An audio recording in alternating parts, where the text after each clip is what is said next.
আমাদের সংসদ সদস্যরা বিশেষ করে দেশের উত্তরাঞ্চল থেকে যে সকল সংসদ সদস্য নির্বাচিত হয়েছেন, সেটি রাজশাহী হোক অথবা সেটি রংপুর বিভাগ হোক না কেন, প্রত্যেকেরই দুটি বড় কনসার্ন হচ্ছে পানি, পদ্মা, তিস্তা। মাননীয় স্পিকার, বিএনপি সরকার বরাবরই কৃষি বা কৃষি বান্ধব সরকার।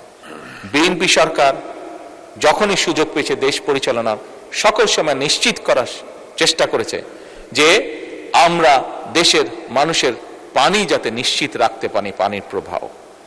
এবং সে কারণে মাননীয় স্পিকার, বর্তমান সরকার পদ্মা ব্যারেজ নির্মাণের উদ্যোগ গ্রহণ করেছে, যা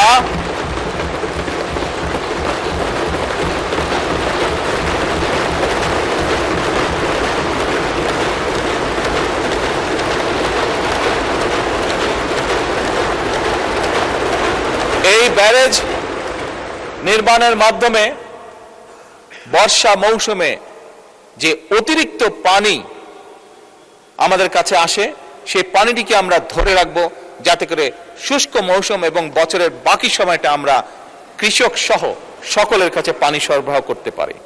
মাননীয় স্পিকার, এবার আমি আরেকটু উত্তরের দিকে চলে যাই এবং সেই উত্তরে অবস্থান করছে আমাদের তিস্তা।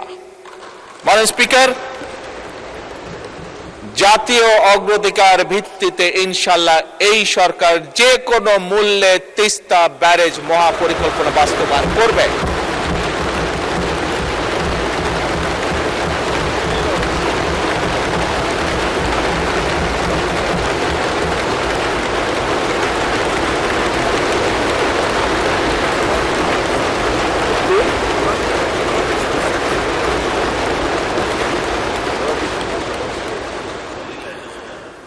মাননীয় স্পিকার, একটি দেশের জন্য শিক্ষিত, দক্ষ এবং নৈতিক